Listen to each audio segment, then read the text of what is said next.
নিয়ামতপুরে বিএনপির প্রার্থী মোস্তাফিজুর রহমানকে বিজয়ী করার লক্ষ্যে প্রত্যেকদিন গ্রামগঞ্জে হাটে ঘাটে ব্যস্ত সময় পার করছেন নেতৃবৃন্দ।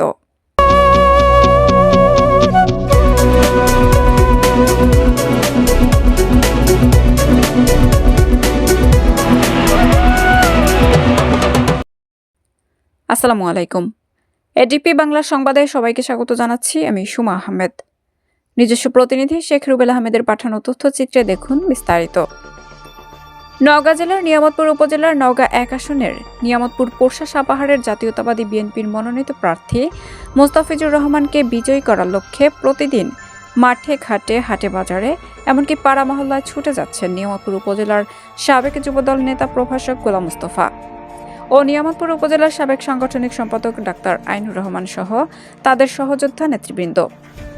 জানা যায়, প্রতিদিন সকাল থেকে গভীর রাত অবধি নিয়ামতপুরের উপজেলায় প্রত্যেকটা পাড়ায় মহল্লায় চায়ের দোকানে বিএনপির মনোনীত প্রার্থী মোস্তাফিজুর রহমানকে বিজয়ী করার লক্ষ্যে বিএনপির চেয়ারম্যান তারেক রহমানের বার্তা পৌঁছে দিতে ব্যস্ত সময় পার করছেন উপজেলার দুই সাবেক নেতা। 12 ফেব্রুয়ারি ব্যাপক ভোটের ব্যবধানে যেন আমাদের ধানের শীষকে আমরা বিজয় করতে পারি, এই আশাবাদ ব্যক্ত করে আমি আমার সংক্ষিপ্ত কথা শেষ করছি।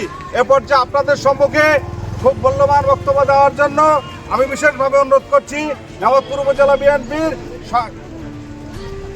উপজেলা বিএনপির সাংগঠনিক সম্পাদক জনাব ডাক্তার মোহাম্মদ আইনুর রহমান। 12 তারিখ জনাব তারেক রহমান দেশ গড়ার যে দেশ বিনির্মাণের যে ব্রত নিয়ে আসছে দেশে, তার জন্য আমরা ধানের শীষে ভোট দিয়ে অবশ্যই জয়যুক্ত করব ইনশাআল্লাহ। তার কারণ আপনাদের সামনে একটা বিষয় সম্পর্কে বলি, এই বাংলাদেশ কৃষি উন্নয়ন দেশ। আদমশুমারি হয়নি, গ্রামে গ্রামে হয়নি কিছুদিন আগে। ওই পরিবারে কতখানি জমি আছে, কত সন্তান আছে, আই ভাই কতখানি সব থাকে। এখানে এই পরিবারের সুরক্ষা 2 থেকে 2,500 টাকা করে দেওয়া হবে এই ফ্যামিলি কার্ডে, অটো সিস্টেমে ঢুকে যাবে প্রতি মাসে মাসে। তারপরে বলছে যে মানুষকে কিভাবে আমরা আর্থিক সহায়তা দিতে পারি, যেমন চিকিৎসা, তারপরে শিক্ষা, এইসব বিষয়ে কিছু পদক্ষেপের কথা বলা হয়েছে। আপনার ছেলে মেয়ে যারা বেকার তাদেরকে কী করবে? প্রায় 40 থেকে 50 লক্ষ বেকার আমাদের দেশে। এই যুবককে যদি আমরা কর্মসংস্থান করতে না পারি তাহলে কিন্তু আমাদের একটা বোঝা হয়ে দাঁড়াচ্ছে জাতির এবং প্রতিটা পরিবারের। এই জন্য বলছে আইসিটি প্রকল্পে আহত আইনে তাদেরকে প্রশিক্ষণ দিয়ে এবং কম্পিউটার প্রশিক্ষণ দিয়ে দেশি এবং দেশের বাইরে অনেক চাহিদা আছে, তাদেরকে কর্মসংস্থান করে দেশের বাইরে স্বল্প মূল্যে পাঠাই দিয়ে দেখবেন যে তারা বিদেশে থাকে অল্পতে অনেক টাকার মালিক হয়ে যায়, হয় না? এই বিভিন্নভাবে এটা কর্মসংস্থান করার জন্য একটা ব্যবস্থা গ্রহণ করা হয়েছে। তারপরে বলছে যে আপনার চিকিৎসার দরকার, এই ফ্যামিলি কার্ড দেখালে সরকারি এবং বেসরকারি প্রত্যেকটা ক্ষেত্রেই অল্প মূল্যে, স্বল্প মূল্যে অথবা বিনামূল্যে এই কার্ড অনুযায়ী আপনাদের চিকিৎসা দিবে। তারপরে আবার বলছে কি কৃষকের নিত্য প্রয়োজনীয় জিনিসপত্র, নিত্য প্রয়োজনীয় ফ্যামিলি যেটা দরকার, চাল ডাল থেকে শুরু করে নিত্য প্রয়োজনীয় জিনিসপত্র, এটা প্রত্যেক পরিবারেই দেওয়া হবে ন্যায্য মূল্যে অথবা স্বল্প মূল্যে। তারপরে বলা আছে কৃষি উপকরণ, যেরকম পাওয়ার টিলার অথবা ট্রাক্টর, এই ধরনের যারা স্প্রে মেশিন, কৃষিকাজের সামগ্রী।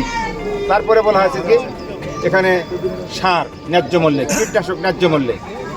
তারপরে আপনার দেখা গেছে এখানে আপনার শিশুরা যারা লেখাপড়া করে তাদেরকে বই খাতা কলম থেকে শুরু করে বিনামূল্যে দেওয়ার একটা ব্যবস্থা করা হবে অথবা স্বল্প মূল্যে, একটা আর্থিক সহায়তার মতন। এটা এই কৃষি কার্ডটা বহুবিধ কাজে লাগতেছে এখানে, যা পরিবারের সুরক্ষা। আমরা জন্মগতভাবে কিন্তু নাগরিক, ঠিক কিনা? সুতরাং এতদিন ধরে আমরা যে কাঙ্ক্ষিত নির্বাচন আমরা করতে পারিনি, যে ফ্যাসিস্ট আমাদেরকে সকল ধরনের অধিকার থেকে বঞ্চিত রেখেছিল, সুতরাং 24 পরবর্তী বাংলাদেশে আমরা একটা নতুন বাংলাদেশ গড়তে চাই ভাইরা আমার।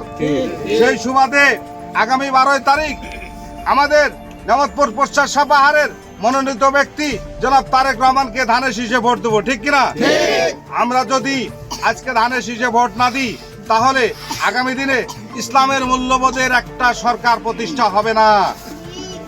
আপনারা জানেন একটি দল বাংলাদেশে ইসলাম নাম ব্যবহার করে নানান ধরনের অপপ্রচার করছে। তারা ক্ষমতায় যাওয়ার জন্য এখন বর্তমান শুধু জামাত ইসলামী দাম রাখে নাই, তারা রেখেছে কি জামাতের একজন আমাদের ছাত্র দলের এক ছেলে আমাদের বিএনপি থেকে পদত্যাগ করে জামাতে যোগ দিয়েছে। আরে